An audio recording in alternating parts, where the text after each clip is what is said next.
أعوذ بالله من الشيطان الرجيم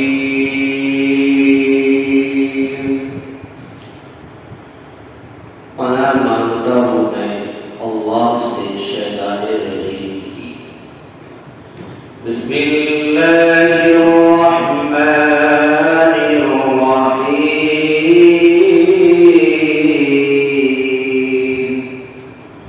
شروع اللہ کے نام سے جو بڑا مہربان نہایت ہی رحم والا ہے.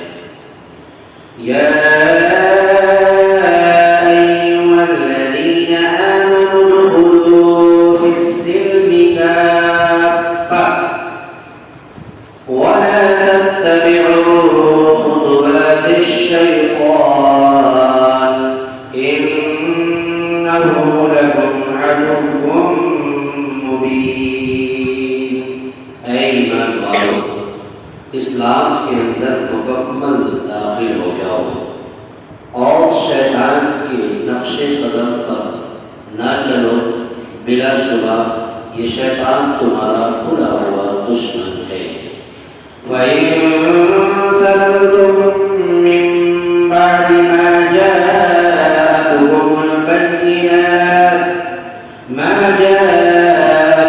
الْبَيِّنَاتُ فَاعْلَمُوا أَنَّ اللَّهَ عَزِيزٌ حَكِيمٌ.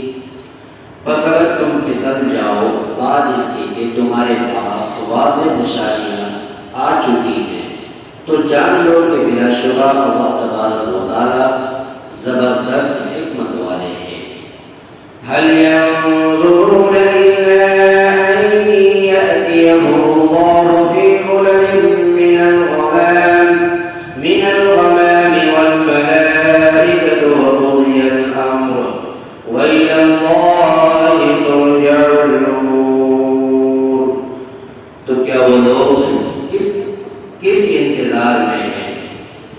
یہ کہ اللہ تبارک و تعالی بادل کے سائبانوں میں تمہارے پاس عذاب لے آئے اور فرشتے بھی وہاں موجود ہو اور تمام فیصلہ ہو جائے. اللہ ہی کی طرف تمام امور کو لوٹنا ہے. 3 آیت کریمہ کی تلاوت ہوئی. سورۃ البقرہ کی 3 آیت کریمہ پڑھا گیا، ترجمہ کیا گیا، ہم سب نے سنا. آیت کریمہ کے اندر اللہ تبارک و تعالی نے اپنے تمام بندوں کو مخاطب کرتے ہوئے یہ فرما رہا ہے کہ ایمان والو، ایمان اسلام کے اندر مکمل داخل ہو جاؤ. کیوں؟ اس لیے کہ ایک ایمان والے کے دلوں میں اور یہ ہونا چاہیے کہ کسی بھی معاملے کے اندر کوئی بھی کام ہو تو مکمل طریقے سے داخل ہونا چاہیے. اسی لیے اب اس آیت کی تفسیر میں اگر گھسا جائے، مطالعہ کیا جائے تو اس کی 2 تفسیر ملتی ہے. ایک یہ کہ آدمی ایمان اپنے آنکھ سے، اپنے ہاتھ سے، اپنے قول سے تو اسلام میں داخل ہوتا ہے، لیکن دل و دماغ اگر اسلام کے اندر نہیں ہے تو پھر ایسا داخل ہونا بیکار ہے. اسی طریقے سے اگر داخل اسلام کے اندر ہونا ہے تو مکمل اور مدلل طریقے سے داخل ہو. ایک آیت کریمہ کے اندر اللہ رب العزت نے یہ بھی فرمایا افتؤمنون ببعض الکتاب وتکفرون ببعض. کیا تم میرے کتاب کے بعض حصے پر ایمان لاتے ہو اور بعض حصے کا انکار کرتے ہو؟ فما جزاء من يفعل ذلك منكم الا خزي في الحیاة الدنیا ویوم القیامة یردون الی اشد العذاب. تو ایسے شخص کا کیا عذاب ہو سکتا ہے کہ دنیاوی زندگی کے اندر اس کو ذلت و رسوائی سے آراستہ کر دیا جائے گا، اس کے اوپر مسلط کر دیا جائے گا اور وہ قیامت کے دن اللہ تبارک و تعالیٰ کے حضور جو ہے پیش ہوں گے. تو معلوم یہ چلا کہ قرآن پر اگر عمل ہو تو مکمل اور مدلل عمل ہونا چاہیے. اسی کو اللہ نے اس آیت کریمہ کے اندر فرمایا یا ایھا الذین آمنوا ادخلوا فی السلم کافۃ. اے ایمان والو، اسلام میں مکمل داخل ہو جاؤ.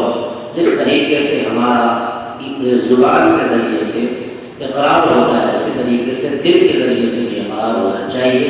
ہماری آنکھیں، ہماری نماز، ہمارا جینا مرنا اور ہماری زندگی کے تمام تر خواہش خواہشات جو ہے پورے طور پر داخل ہونا چاہیے۔ ایسا نہیں کہ ہمارا جسم کا ایک حصہ جو ہے قرآن کو مانتا ہے، قرآن پر اور اسلام پر داخل ہے، اسلام کے اندر داخل ہے، اور بعض حصہ جو ہے اسلام کے اندر داخل نہیں ہے، تو ایسا دخول اور ایسا ماننا اللہ تبارک و تعالیٰ کے نزدیک قابل قبول اور قابل عمل نہیں ہے۔ وَلَا تَتَّبِعُوا خُطُوَاتِ الشَّيْطَانِ، اور تم شیطان جو تمہارا پورا ہوا دشمن ہے اس کی ہرگز تم اتباع اور پیروی مت کرو۔ إِنَّهُ لَكُمْ عَدُوٌّ مُّبِينٌ، کہ بلا شبہ یہ تمہارا پورا ہوا دشمن ہے۔ فَإِنْ زَلَلْتُم مِّن بَعْدِ مَا جَاءَتْكُمُ الْبَيِّنَاتُ، بس اگر تم پھسل جاؤ، تم اگر پھسل جاؤ بعد اس کے کہ تمہارے پاس واضح نشانیاں آ چکی، اللہ کا کلام آ چکا، اللہ کی نشانی آ چکی، اللہ تبارک و تعالیٰ نے تمام نشانیوں کو جو ہے تمہارے پاس بھیج چکا، اس کے باوجود بھی اگر تم پھسل جاؤ، عمل کرنے سے گریز کر لو اور یہ سمجھ لو کہ مجھے عمل کرنا نہیں ہے، تو یاد رکھنا کہ اللہ تبارک و تعالیٰ زبردست حکمت والے ہیں۔ اللہ تعالیٰ زبردست ہے، عزیز کا مطلب اللہ تعالیٰ زبردست پکڑنے والے ہیں، اور حکیم کا مطلب ہے کہ حکمت کے ساتھ اللہ تبارک و تعالیٰ کی پکڑ ہوتی ہے۔ واقعاً اللہ تبارک و تعالیٰ عزیز بھی ہے اور حکیم بھی ہے۔ اپنے بندوں کے اوپر اگر اللہ کی پکڑ نہ ہو تو پھر اللہ تبارک و تعالیٰ کی حکمت کا کوئی مطلب نہیں ہوتا، اس لیے اللہ تبارک و تعالیٰ کی پکڑ بڑی سخت ہے۔ ما جاءکم البینات، بس اگر تم پھسل جاؤ بعد اس کے کہ تمہارے پاس واضح نشانیاں آ چکی، تو جان لو کہ بلا شبہ اللہ تعالیٰ عزیز یعنی بڑے زبردست ہے، اور حکیم یعنی حکمت والے ہیں، حکمت کے ساتھ اللہ کی پکڑ ہوتی ہے۔ هل ينظرون إلا أن يأتيهم الله في ظلل من الغمام والملائكة وقضي الأمر، تو کیا وہ لوگ کس انتظار میں ہیں؟ یہ کہ تمہارے پاس اللہ تبارک و تعالیٰ بادل کے سائے و سائبان کے اندر تمہارے پاس خود موجود ہو اور تمہارے پاس عذاب تم پر مسلط کر دے۔ آدمی زندگی گزارتا ہے اور یہ سمجھتا ہے کہ میرا کام ہو جائے گا، میں گھر بنا لوں گا، کام کاج سے فارغ ہو جاؤں گا، بال بچوں بیٹا بیٹیوں کی شادی کر لوں گا، زندگی کی تمام ضرورتیں فارغ ہو جاؤں گا، تب جا کر کے ہم مسجد پکڑیں گے اور اللہ کے کلام پر عمل کریں گے۔ تو یاد رکھیں کہ اگر ایسے کسی کی سوچ ہے تو پھر اللہ تبارک و تعالیٰ کا فیصلہ کس وقت آ جائے، کس وقت ہمیں وہاں جانا پڑے، یہ کوئی نہیں جانتا ہے۔ کیوں؟ اس لیے کہ اللہ کی طرف ہی تمام امور کا اور تمام چیزوں کا لوٹنا اللہ تعالیٰ کی طرف ہوتا ہے۔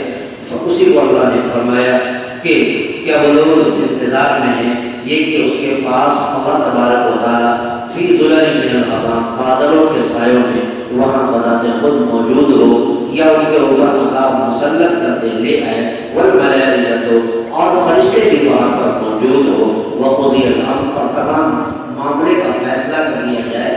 یہ یعنی تمام فیصلہ کرنے کے بعد جو ہے تب جا کر کے ہم جو ہے حق کو پہچاننے والے بنیں گے۔ تو یاد رکھے ہوئے اللہ ترجع الامور، کہ اللہ ہی کی طرف جو ہے تمام معاملات کا لوٹنا ہے۔ ہماری زندگی کے، ہمارے موت کے اور ہمارے دنیا کے تمام مسائل اور تمام معاملات کو اللہ تبارک و تعالیٰ کی طرف لوٹ کر جانا ہے۔ اس لیے آج کی اس آیت کریمہ کے ذریعے سے ہمیں اور آپ کو یہ پیغام ملا کہ ہم اگر شریعت اسلام کے اوپر عمل کرنے والے بنے تو مکمل عمل کرنے والے بنے۔ ایسا نہ ہو کہ ہمارا عمل جو ہے آدھا ہو اور آدھا عمل جو ہے نہ ہو، تو پھر ایسا کرنے والا انسان فرد بشر شیطان کی نقش قدم پر اور ان کی پیروی کرتا ہوا نظر آتا ہے۔ اللہ تعالیٰ سے دعا ہے اللہ تعالیٰ پروردگار عالم ہم سب کو آج کے درس قرآن پر پورا عمل کرنے کی توفیق رحمت فرمائے۔ آمین وآخر دعوانا الحمد للہ رب العالمین۔ اللہم صلی علی سیدنا محمد وعلی آل سیدنا مولانا محمد وعلی وسلم۔ ربنا آتنا فی الدنیا حسنۃ وفی الآخرۃ حسنۃ وقنا عذاب النار۔ یا الہ العالمین رب کریم وعلیہ پروردگار عالم رحم کا کرم کا آخر قدر گزر کا معاملہ فرما۔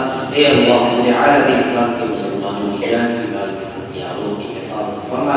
اے اللہ آج کے درس قرآن پر ہم تمام لوگوں کو عمل کرنے کی توفیق عطا فرما۔ تمام لوگوں نے اور آج کی مجلس میں جتنے لوگوں نے شرکت کی ہمارا ہم سبوں کو قرآن سے محبت عطا فرما اور اس قرآن کے فرمودات کو کل قیامت کے دن اے اللہ ہماری آنکھیں بند ہو جانے کے بعد ہم سب کے لیے سفارش کا اور نجات کا ذریعہ بنا. اے اللہ ہم سبوں کے لیے نجات کا ذریعہ بنا. ہماری دعاؤں کو اپنے حبیب پاک صلی اللہ علیہ وسلم سے خیر قبول عطا فرما. ربنا تقبل منا انك انت السميع العليم وتب علينا انك انت التواب الرحيم. سبحان ربك رب